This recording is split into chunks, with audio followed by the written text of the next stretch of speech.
Hey guys, welcome to another video on the 2021 Honda CBR650R. This is my new bike. The last video I did on this bike, I was talking a foreign language to some people. I was saying kilometers an hour and liters per 100 kilometers when measuring fuel mileage. Yes, I am in Canada. So do my brothers and sisters out in the great United States of America. When I talk about highway speeds in this video, I think our highway speeds are pretty much the same. Like out here in Canada, 110 kilometers an hour is what generally our highway speeds would be. It may vary from province to province, but in the States, I believe that would kind of 110 kilometers an hour would pretty much be about 70, 75 would be your typical highway speeds. So let's get right into it. There's some things that I just didn't cover in the first video that I wanted to touch on here. The first being highway speeds and, just commuting on the highway with this thing, because I do commute to work with it. And my commute to work does involve about 15 to 20 kilometers on the highway one way. So one of the things I was concerned about for a 650 is would I have enough power to, commute comfortably? And I did, actually. I do, I should say. This bike, it really handles itself well on the highway. One thing I'll say is that going highway speeds, you have no worry. You can cruise comfortably at highway speeds. But if you're going like to 80 miles per hour, no, not even 80. If I'm going to say like 90 plus, then you're going to get the buzzy kind of feeling in the handlebars and in the foot pegs. It's not horrible, but I just think that the bike is most comfortable in that let's say 75 miles per hour to about 85 miles per hour. If you have this bike and you have different experience, I'd be interested in kind of hearing it. But in my experience, just for my Canadians, I'll say this. So if I'm traveling about 120 to 135, maybe even 140 on the highway, it's good, but it does get a little buzzy and you don't feel like you're losing power. So I hope that makes sense.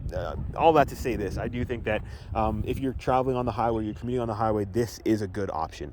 It is a very good option. Another thing, the high beams. Shout out to Overwatch. Not the high beams, sorry, just the headlights. Although they are LED, and I'm really happy that all the lighting is LED on this bike. They are quite weak. When you're riding in low light situations, they don't do a whole lot, even with the high beams on. So that's one thing. I don't really rate the headlights in terms of power and potency. So that's just my opinion on that. I did talk about the brakes in the last video. Brakes are good. I am, for reference, 222 pounds, 5'11", and I'm built a flat foot on this bike. I don't feel too big for the bike, to be honest with you. My dream bike moving forward is going to be a Hayabusa. That's what I'm going to try to move towards. But on this bike, I feel that it's perfect for what I need it to do. What else did I want to talk to you guys about? It really does need a tail tidy. I really don't like this thing sticking out over here. It would really clean up nice if you get a tail tidy on the back there. It would make the aesthetics that much nicer. There was something else. Yeah, but leave in the comments, guys, how you feel about the bike. I would like to know your experience if you have the bike. I do recommend it. Beautiful bike.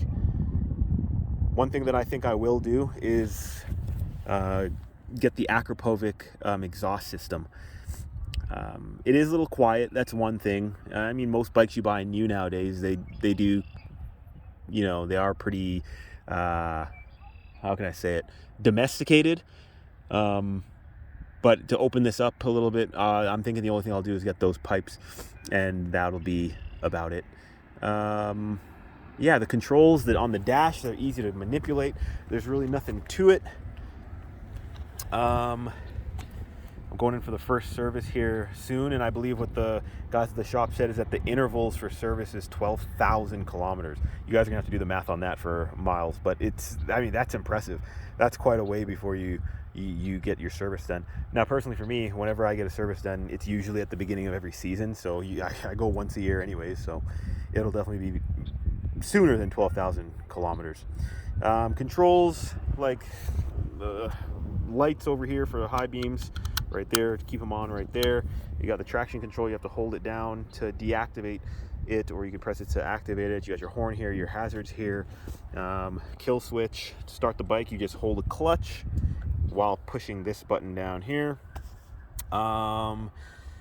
Yeah, I think oh yeah, another thing. I mean, it to fill the bike up, I wish that it kind of had a bigger tank.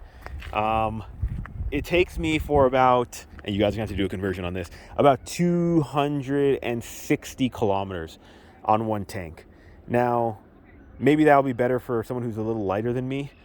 That poor bike has to carry me around, but it would be nice to have a bigger tank. But other than that, I mean, that's really all the critiques I have. No, yeah, one more thing. The power band, like, you have to dig into it to pull the power out. Low down, in the low down rev range, you got to really kind of grind into it and really rev up to get the power to open up in this bike, is what I find. It's no real immediate power off the top. That's just my experience based on the bikes that I've had before. And just to refresh you guys' memory, I had the 2016 Speed Triple. That was my first bike.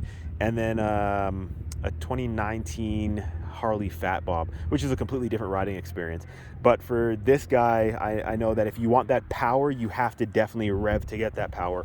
It's there. Don't get it twisted. It's there. It's just that when it activates, is higher up in the rev ranges. So I'll leave it at that, guys. If you have any questions, be sure to let me know, and I'll answer them as best as I can. Ride safe, guys. Take care.